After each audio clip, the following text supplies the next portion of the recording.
Star Trek, the next generation. Your love throughout the nation. You're my favourite show. Was in every episode you're lucky. You don't have to wait for buses. You just step into the transporter and off you boldly go. Mr. Wall's my favourite person. Welcome to the bOrgCast. We are the Org, and our purpose is to assimilate seasons 2 to 7 of Star Trek The Next Generation. Hello, friend! Hello! We return with another 2 episodes from Season 3 of Star Trek The Next Generation. We had a bit of feedback from Pieman, as usual, about the episodes. Pieman! And he was explaining, remember in the last podcast I had trouble over a term, Rashomon? I had trouble pronouncing it and also had no idea what it meant. Apparently it's a trope based on an old Akira Kurosawa film about the murder of a samurai, where several versions of events are played out reflecting each witness's take on events. Okay. Which obviously makes sense Yeah. when you're looking at matter of perspective. So thank you for that, Mr. Pieman. Thank you. Okay, shall we get cracking with yesterday's Enterprise? Yes, please. Well, let's hear Trailer Man then. Next time on Star Trek The Next Generation, an enterprise from the past rips through time and alters the future. I'm supposed to be dead. Now Lieutenant Yar lives again to help the crew fight a devastating battle. This war's not supposed to be happening. You've got to send those people back to correct this. And one courageous team must die to save the Federation from destruction on Star Trek The Next Generation. Well, it's all very exciting stuff. Okay, now there's a long and complicated story attached to the writing of this. Basically, it's kind of 2 stories that were melded into one. Right. And loads of writers were involved, and probably make a bit more reference to that end. If you want the full story, best place to go is Memory Alpha, basically, because and somebody actually wrote one of the writers involved wrote a whole book on this. So, Oh my goodness, an entire book on this? Both on the writing and making of this particular story. Gosh. So, I will do my best to do the plot justice, but obviously it is quite a complicated one, but hopefully you're fairly familiar with the story, folks, because it is obviously a very good one to stick in the memory. It opens rather oddly in some ways, unrelated to the rest of the story. But it isn't, though. It isn't, yes. But in many ways, it's a nice contrast, because you've got Worf, who obviously then disappears for the rest of the story. Because of the Klingon War. They're fighting the Klingons in this alternate reality, and there's a lovely bit where he orders, well, he doesn't order it, he gets given by Guinan his first ever prune juice, which will become a running theme. And she asks whether he's looking for companionship, and he says, "Oh well, I can't do that because I might break them." Basically, he says, Earth women are too fragile. Yeah, Earth women are fragile. It sounds like a B movie, doesn't it? It does. Earth girls are easy. But it's quite a nice scene anyway. And then there's a wibbly wobbly timey thing outside. Yeah, I did think wibbly wobbly timey wimey when it appeared. Yeah, out the window. Yeah, and everything suddenly starts to change as a ship emerges. And suddenly 10 Forward changes from a bar to a canteen, effectively. Yeah. Military. No, not cantina. Canteen. Behave.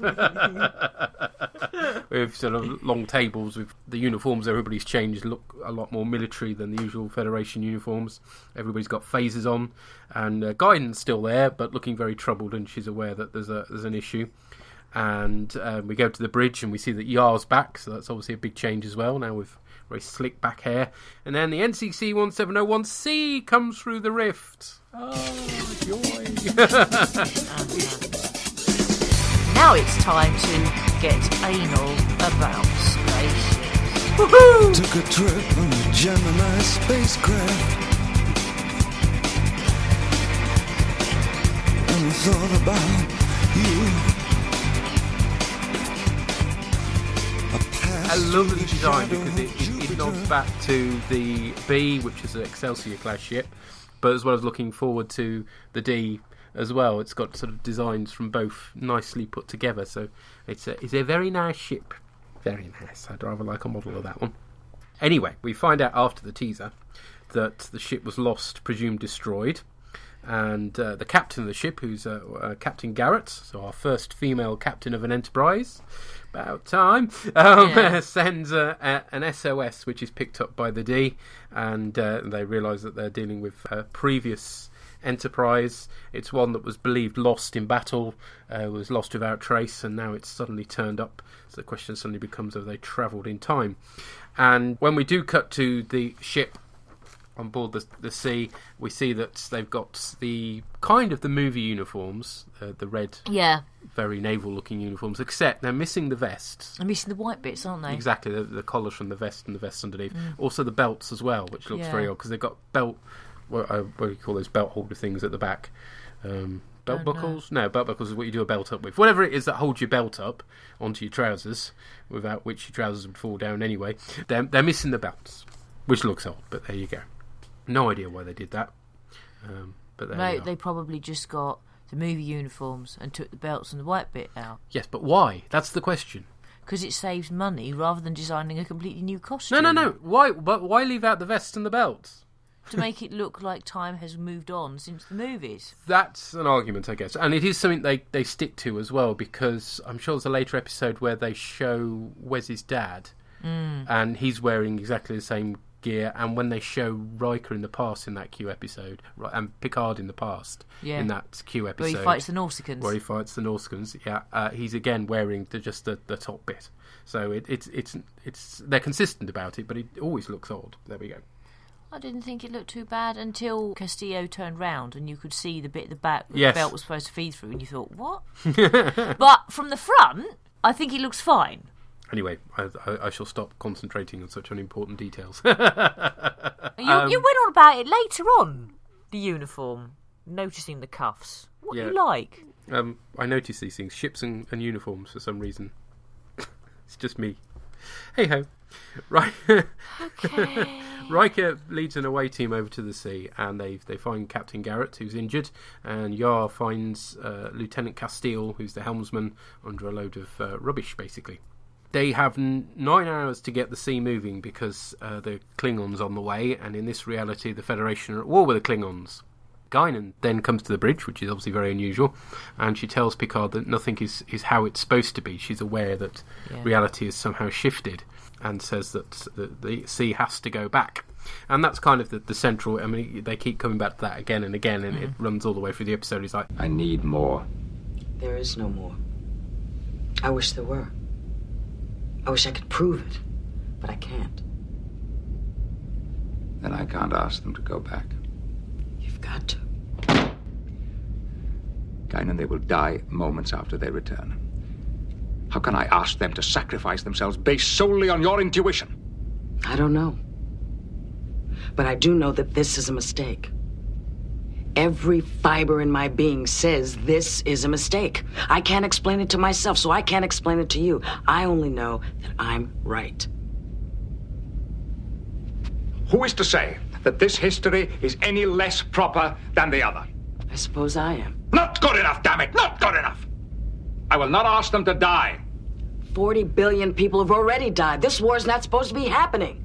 You've got to send those people back to correct this. And what is the guarantee that if they go back, they will succeed? Every instinct is telling me this is wrong, it is dangerous, it is futile. We've known each other a long time. You have never known me to impose myself on anyone, or take a stance based on trivial or whimsical perceptions. This timeline must not be allowed to continue. Now, I've told you what you must do. You have only your trust in me to help you decide to do it. Because it transpires that the sea was answering a distress call from a new Rendra outpost, a Klingon outpost that was being attacked by Romulans. And obviously if the Federation had defended a Klingon outpost and perhaps lost a ship in the process, then the Klingons would have seen that as a very honourable thing and they wouldn't be at war with one another. So it all sort of starts falling into place. But clearly throughout this, the jeopardy for Picard is that it's a risk he has to take, and he's risking the lives of this ship by sending them back, probably to die, because we find out that they're very sort of fairly outgunned, incredibly outgunned. To me, it's not really much of an ethical dilemma, because they're out of time, shouldn't be there anyway, so you just send them back last. But the point is, he doesn't know that for sure. If it wasn't for the fact that clearly he has a very close relationship with Guinan and trusts her... but you know they shouldn't be there, because it's 22 years out of time. You don't need Guinan to say anything. yes, obviously they shouldn't have travelled through time, but he doesn't know that sending them back is going to make the difference in terms of stopping the war happening. No, but they still shouldn't be there. So you send them back anyway, don't you? Not necessarily, if they're just going to die. I mean, if they're going to die and it's going to make a big difference, yes, clearly it's a no-brainer. But if you don't know for certain and you're sending them back for a certain death for not necessarily any good reason, then that's also a horrible decision to have to make. Yeah, but even if it hadn't changed the present... What you're saying is it's wrong for them to be in the future, per se. Yes. Yeah, in other words, even if it hadn't changed the present, it's going to change the future. Yeah, we're into time travel stuff here, which always gets a bit sticky, but that way around is never as bad as the other way around. If you've got somebody from the future travelling back, which obviously crops up later on, because Yar realises from the looks that Guinan's given her that she shouldn't be there in the future, and has a conversation. Guinan basically says, basically you died. Not only did you die, but I have a horrible feeling that you had a pointless death. Yeah, and this is one of the reasons why this story came about, was because they wanted to give Yar a better send-off. Because they felt that they kind of wasted her death in Skin of Evil, which in the first season, which I don't completely agree with, actually, because I kind of like the idea that it was a senseless death, and it gave some jeopardy for the other crew. That if once you write one character out like that, well, it could happen to anybody. So, of course, it never does for the rest of the series run, but there we go. Where was I going with all this?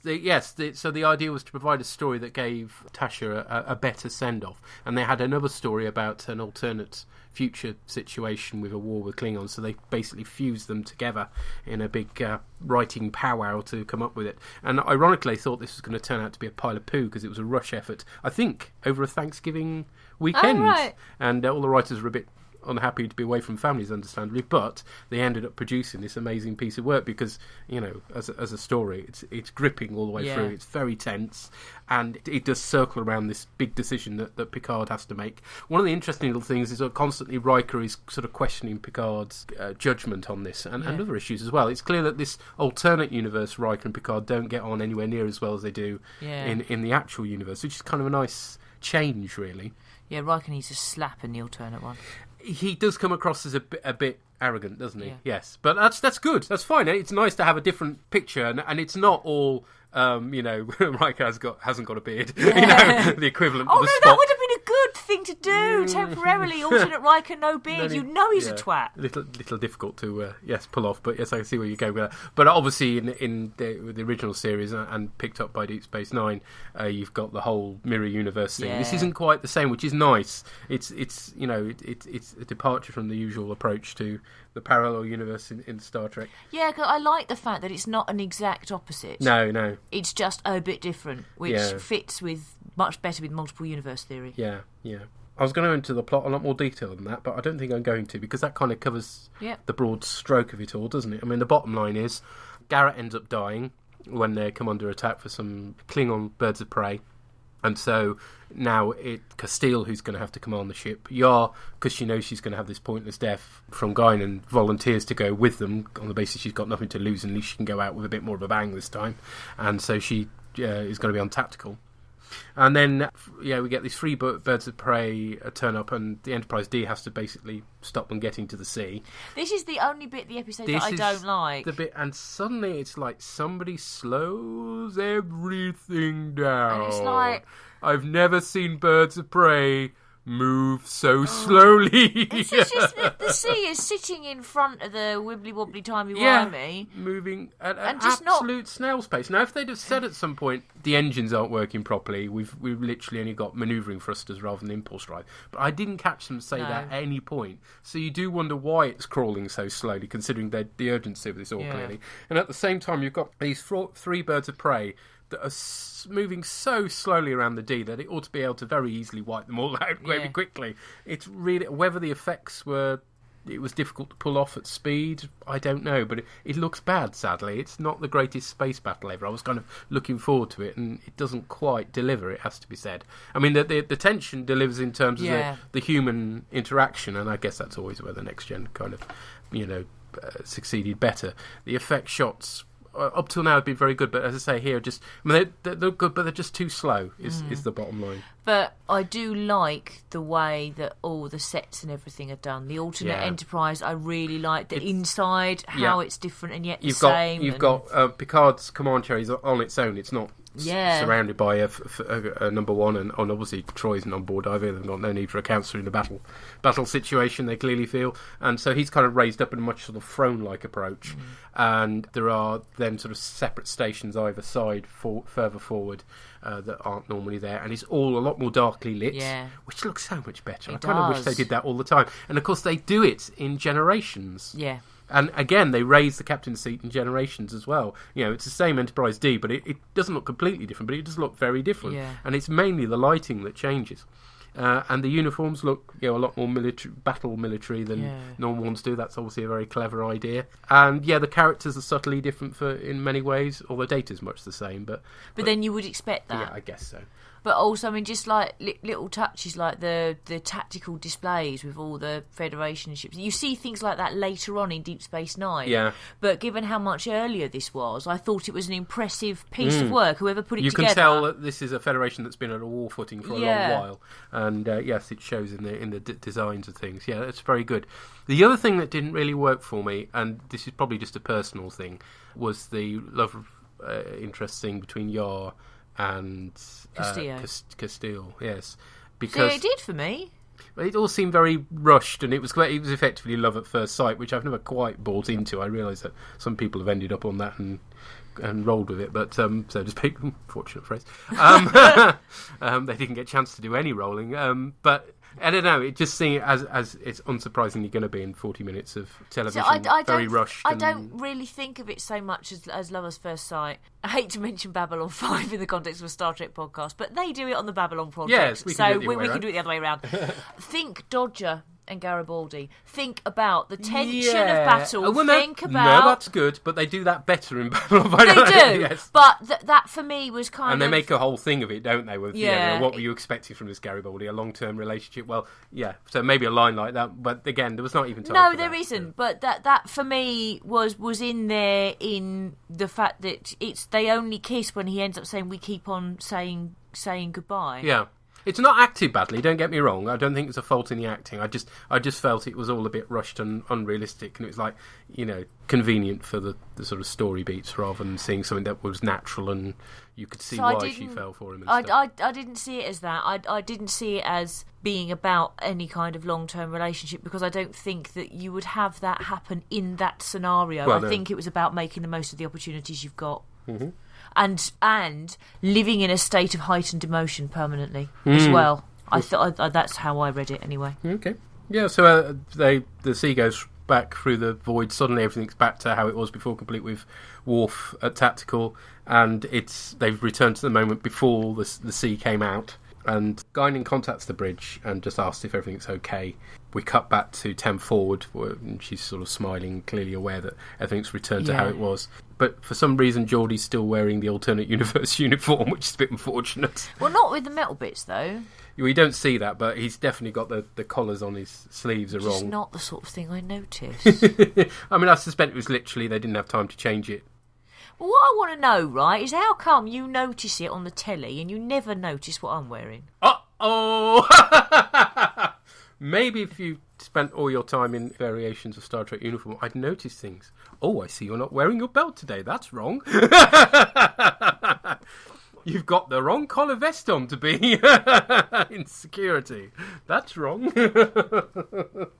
Yes, these are the things I notice. Sorry. You don't notice clothes. I don't generally know. Oh, my bad. Right, moving swiftly on. Originally, they were talking about a change of established Vulcan history. Oh, they did that in the J.J. Abrams reboot. Exactly, and one of the writers of the J.J. Abrams Star Trek thing, read between the lines of my opinion of it from that, actually said that yesterday's Enterprise was kind of partly an inspiration for their time mucking about approach.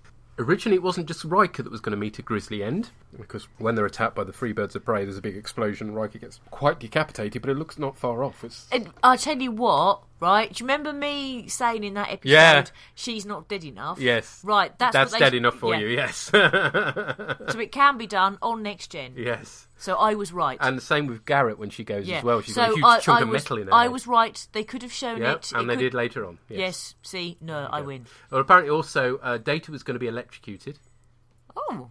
and Wesley decapitated. That's a bit extreme. Yeah, I mean, having been bayonet stuck through his back in that first season episode by the Q monster things, yes. This would have been another way of Wesley dying, but there we go. It didn't happen in the end because they hadn't got the budget, basically, and the time to do it. Trisha O'Neill, who played Garrett, will return as a Klingon scientist, Kurak in Suspicions, and in Deep Space Nine's Defiance as Corinus, an Obsidian Order operative. And she was also that very, very irritating mother in Babylon 5's Believers. Oh dear, you don't want that on your And resume. if you've not watched Believers, Don't. just listen to the Babylon Project. Yeah, listen to Agonies. their drunken Christmas podcast instead. Yes, it's an even better way of approaching it. But yes, there we go. I mean, it's exciting, dramatic, well acted. Designs are great. The only thing I can complain about, sadly, is the spaceship action. Yeah, the space fight at the end is just it takes. There's no explanation given as to why it takes the siege so long, and it gets very frustrating and annoying. So at the moment, for me, Defector's still winning. Yeah, I think I'd agree. Defector was better than this. Yeah. Spaceship stuff was better, and I think that's partly why it scores highly. But yeah, I think. This is a very good episode. Very good, and they deal with a complicated issue very cleanly. Yes. There's no sense of you sitting there going, well, hang on, Yeah. Well, that doesn't make any sense. I mean, you probably could put holes in it if you looked at it more carefully, but to be honest, it was such a good story that I'm not really willing to do that. It works for me, and that's good enough. But then again, that's a sign of good writing, that at the time you're not finding holes, even if you do perhaps later. Whereas with this one, you're finding holes as you watch because you're just like, why is it taking so long to go through the rift? So that's the big problem. Yeah. Anyway, Mr. Pieman has sent us some feedback. An absolutely brilliant episode. Great idea, well executed. What I like is the effort that went in to create a convincingly different feel to the Enterprise. Yeah. The additional cuffs and collars to the uniforms. It's not just me that notices. But maybe he notices what his other half wears. I don't know. The redressing and lighting of the bridge in 10 forward, and one of the most effective tricks, the use of more extras to make the ship seem more busy, crowded, and militaristic. Yeah, and there's a lot more voice announcements as well. Yes, there are. Yeah, tannoys. It's interesting for me to note that they used many of the tricks in yesterday's Enterprise to redress the bridge in Star Trek Generations. Yeah. Extra consoles either side of tactical, more crew, an extra step under the captain's chair, and of course dimming the lights. While this is more Tasha Yar's brief comeback episode, I must again compliment the acting of Sir Patrick Stewart, who adds a harder edge to the alternative Picard. Yes. Yeah. This is not our softly spoken explorer, but a veteran of a long bloody war. To gush about starships for a second, do. The Enterprise C is really well designed, creating a plausible halfway design between the movie Next Generation aesthetics.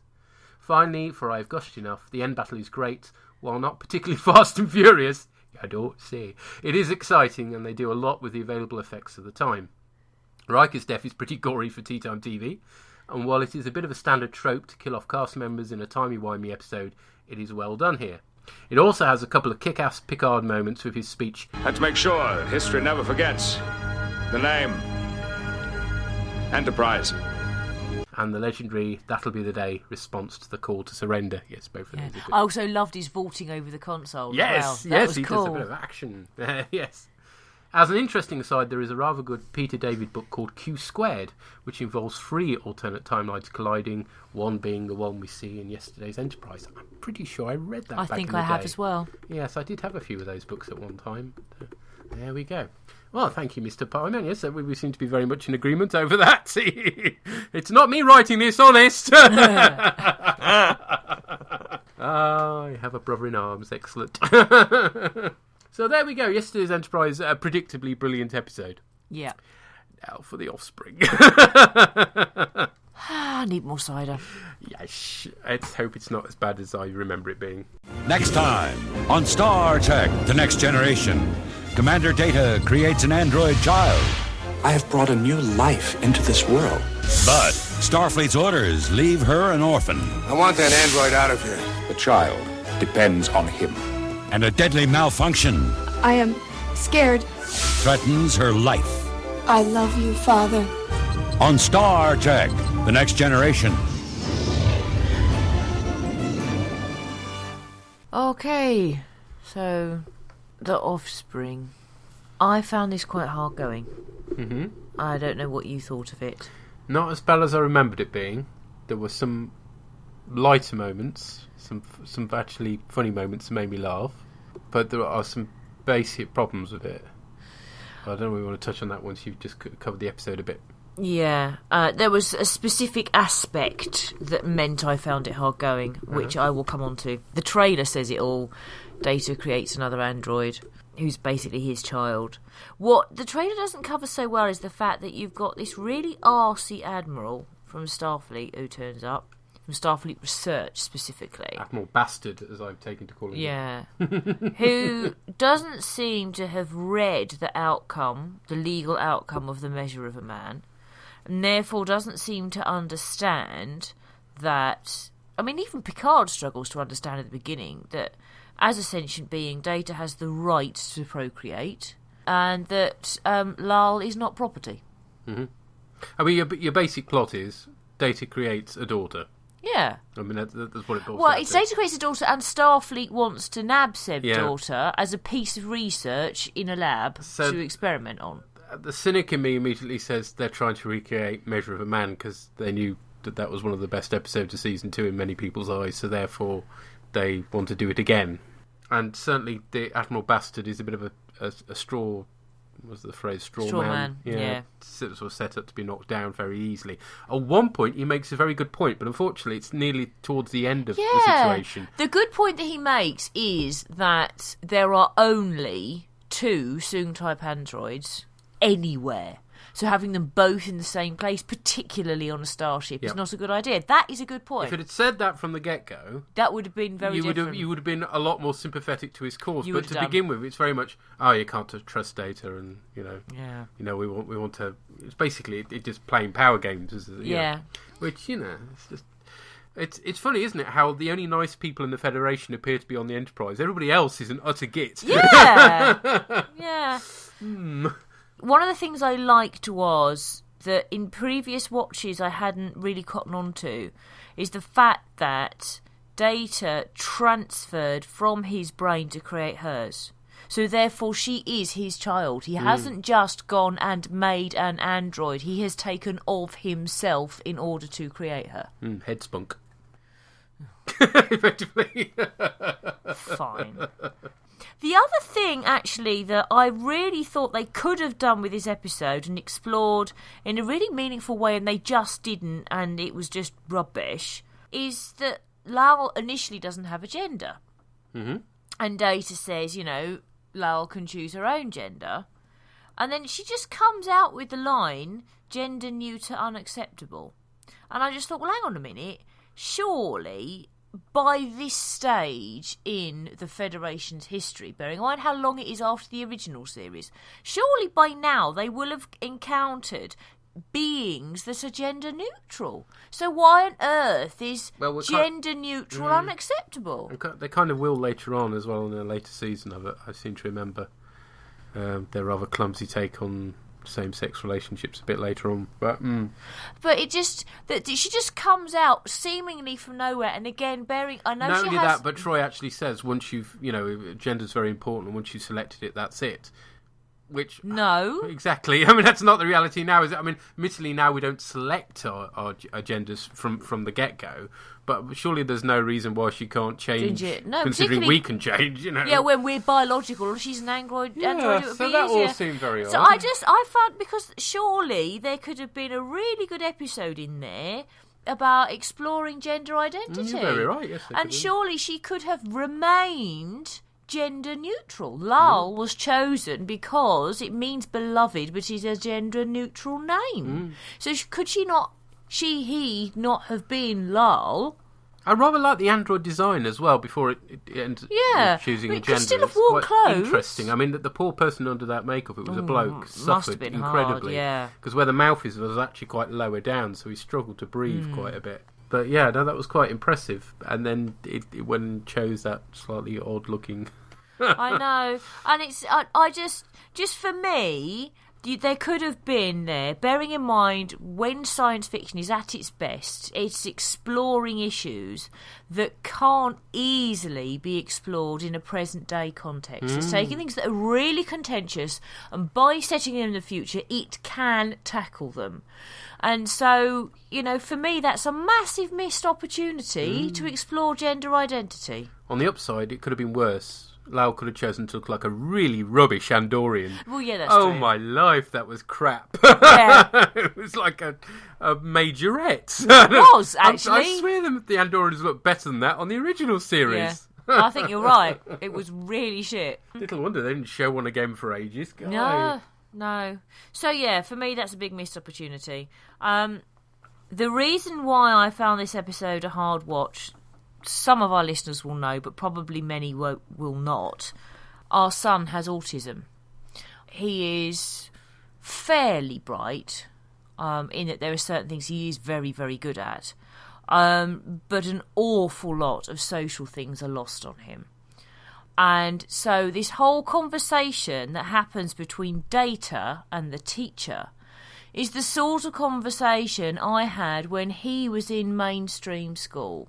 She achieved a very high score on a test of academic achievement. A perfect score? Yes, which is why we started her out with the older children. But Lal couldn't understand the nuances of how they related to each other. I see. We decided the best thing to do would be to put her with younger children. That would seem to be reasonable. It isn't working out that way.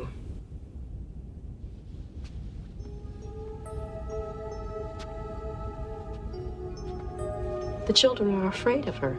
He seems to be capable of this and he seems to be capable of that, but he hasn't got a clue about this and he hasn't got a clue about that. So maybe we should try him with, and then she says try Lal with somebody younger, and that doesn't work. And then she gets bullied, and it's just like this. In Roddenberry's universe, we're supposed to be a more evolved society, and yet kids are still bullying. Yes, she's being bullied because she's different. Which actually, even now is happening less in this country. We are not, in the UK, we are not like the best, the most forward country. And, we're in 2012 and they're set in 22, whatever it is. Or is it 20? I don't know, 23 something, isn't it?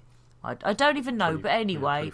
It's just, I found it depressing that in this future society has not progressed enough to cope with someone. I know she doesn't have Asperger's. I know it's not that she doesn't feel emotions in the same way. It's that she doesn't feel them at all because she's an android. But the specific disparity between academic intelligence and social intelligence is found in Asperger's, and I just found it very difficult to watch. The idea of this so-called evolved society not coping with somebody with that disparity, and the teacher seemingly blaming her or blaming Data rather than seeking to rectify it and educate the pupils, and nobody intervening to stop the bullying. And I just, because we have an autistic son, I found that very difficult to watch and very difficult to cope with, because that is not a utopia, that's a dystopia. It also suffers from some horrible syrupy music. Yeah. So this Trek does this from time to time, and it's just painful when it does. But there are some nice comic moments to sort of relieve it, I find. Most of them are revolving around sort of Lau's comments on things. There's a nice comedy moment with the ball where Data says he's still practicing getting the reflexes sorted, and Wes throws a ball and hits her in the face. Yes. And then the hand goes up ages. It's like, yeah, that was me at PE all the time. And me, yeah. My reactions are shit as well. Gaiman, is the joining of hands a symbolic act for humans? It shows affection. Humans like to touch each other. They start with the hands and go from there. He's biting that female. No, he's not biting her. They're pressing lips. It's called kissing. Why are they leaving? Lal, there are some things your father's just going to have to explain to you when he thinks you're ready.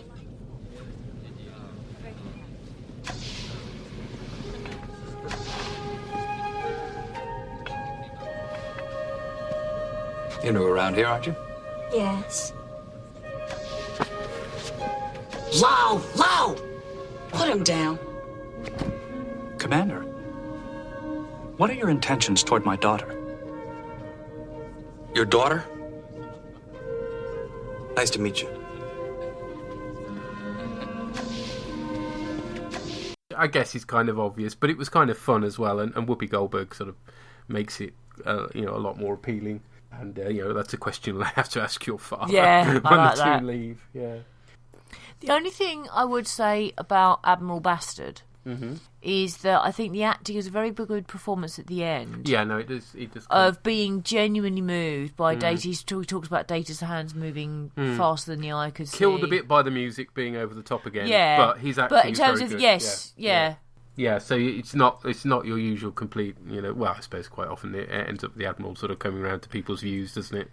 I suppose that's quite common, but yeah, they start as a bastard and then turn out to come round to the Enterprise's way of thinking, don't they? It's all a bit predictable, sadly. In a way, but I just thought that with Measure of a Man, the guy whose name I've forgotten, you don't get any kind of sense from him as a character that he really has changed his mind at all.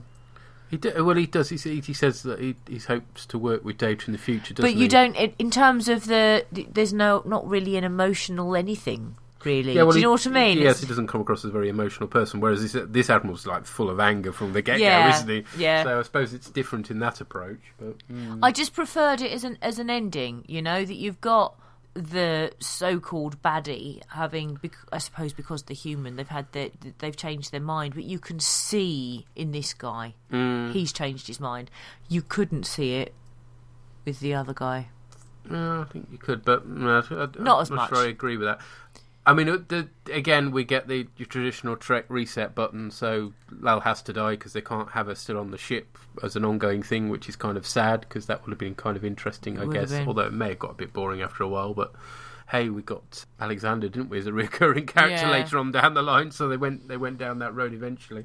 But it hasn't quite because it hasn't quite, and yet it has, because Data has reincorporated her programs into his. Yeah, it never comes up again, though, does it? But I would expect to see a change in Data's behaviour, even if it's only subtle. Well, it would have been great from that point onwards, considering she was able to use contractions, whether he was. Yeah, that would have been a sort of reflection of him taking on board her memory that he downloaded and making a difference in him. But as it stands, I mean, this is one of the problems with the whole Data continuity running theme throughout the series and the films, is that, constantly we get new. I mean, Law comes back, but there are other soon type androids that suddenly start cropping up with no reference to previous ones. I mean, I don't think Lal's ever mentioned again, which is kind of sad considering it's a fairly major thing, I mean, I could be wrong, but I can't remember her getting mentioned again.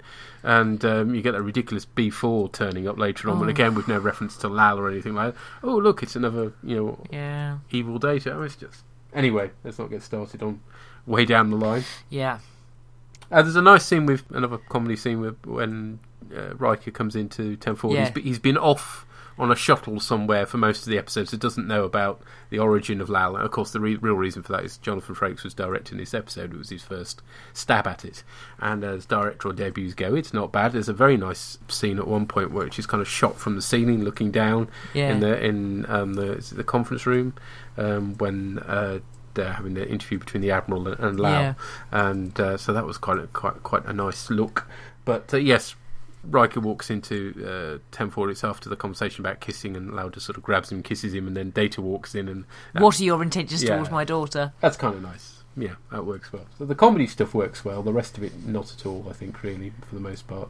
Or it's depressing. Yes, or it's depressing, and even Picard seems a bit ridiculous at the beginning. Yeah, he does. It's like you were defending this guy a season ago, and suddenly you seem to have gone backwards on the way you approach it. And it's not. That doesn't work.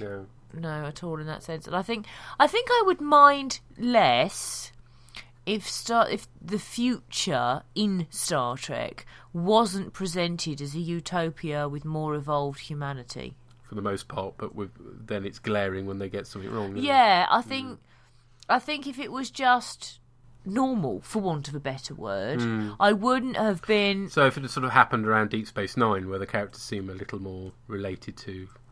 Yeah, I think... How we are now. I think I wouldn't have found the whole school stuff as depressing, you know? But it can't be a utopia if you think that's acceptable. Yeah. No, I quite agree. Well, there we go. So, yeah, not as bad as I remembered, but still not great. Yeah, I was not as bad as I remembered, but not a good episode. Yeah. Let's see what Pie Man has to say. This one is a bit of a mixed bag. It is basically rather average, and to an extent a rehash of Measure of a Man. Yes. Yep. But this time it is Data's child they want. However, the touching ending brings it up a good few steps. Brent Spiner gives the nuanced performance we often get from Data, managing to put the hints of emotion into a supposedly emotionless character. I do wonder, while Data is incapable of holding a grudge or being annoyed, wouldn't Picard or anyone else want to take the Admiral to task for effectively creating the conditions that killed a crew member's child? I would at least hope the Admiral got a few dirty looks on his way off the Enterprise. There is also the comedy moment when Data does his comedy protective dad bits, so overall not entirely great, but above average. Yeah, mostly fair. I think they probably enjoyed it slightly more than we did. Yeah. I mean, taking the Admiral to task, you could argue that was effectively an accident waiting to happen. That she wasn't able to cope with the emotions that suddenly she was feeling. Well, that was going to happen eventually anyway. Yes, it was the Admiral that started it off, but it could have been something else. So, yeah. I mean, it was also an inherent weakness in the construction somehow or other. Hence, Data doesn't do it again in future. But I guess that could have been made clearer. Well, yeah, generally. Yeah. It was always going to be a bit of a after yesterday's Enterprise, and that's the problem. Yeah. Hey-ho. We can't, dictate the order of the episodes. We take them as they come. So there we are. Our next recording will be on Wednesday the 5th of December. So just under 2 weeks away. And we'll be covering the episodes Sins of the Father. Bagsy. Full steam ahead on the Klingon front, okay? And Allegiance, which I remember absolutely nothing about. Literally nothing. I even looked at some pictures on Memory Alpha, and they didn't jog my memory in the slightest. Oh. So that one I'm completely approaching with a clear head, so it'll be interesting to see. I mean, I may well sit watching it and within seconds go, oh, it's that one, but thus far, no clue. So, okay, yeah, you get Sins of the Father, I get Allegiance. That is fair, because I got yesterday's Enterprise. This time. Good. Super smashing great. Oh, no, I've turned into... Jim Bowen. Now's not the time to explain what Borgseye was all about to our American friends, is it? No. It might be on YouTube. Here's what you could have won. Okay, well, that's kind of decided the tune we're playing out on, I think. Yeah. If you'd like to contact us to give you your opinions, either of the episodes we covered this time or the crap that we spouted, if you disagree, let us know. If you agree, let us know. Then do feel free to contact either about, say, the episodes this time round or indeed the episodes we're covering next time. You can stick something on the Geek Planet Online forums. We've got our own section there. You can tweet us. I'm Rev_org. I'm Ammo_purple.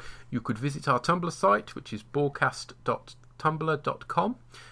Something very strange happened recently. I often say I really struggle to get my head around Tumblr. I suddenly got this whole... I put up roughly a picture a day with a vaguely amusing comment at best. And it's funny enough, it's always the ones that I've put no thought into and don't think are very good that the people pick up on in a big way and get retweeted a lot. But do I mean? No, I don't mean retweeted, reblogged. Yes. I put one up about Q wearing his onesie. Not thinking much about it really, and suddenly it got reblogged by these people who do these role play blogs. So they're playing the part, the particular character. One was Q, and this is real, alien territory to me. I mean, if that's how they have fun, that's great, and I'm more than happy for our stuff to be used that way. Just don't understand. So if anybody knows stuff about Tumblr could explain these things to me. There really needs to be a manual to Tumblr. There doesn't appear to be one that explains this sort of thing that goes on. Baffled. But fine, feel free to reblog the stuff as much as you like in whatever character you feel like playing. Except possibly Neelix. I might get a bit angry then. I don't want to know what Neelix thinks about my pictures. Or lastly, you could email us. My email address is revpeterorgan@yahoo.co.uk, and you can send messages or MP3s. There we go. That's another BOrgCast, folks. We'll catch you next time. Cheery bye.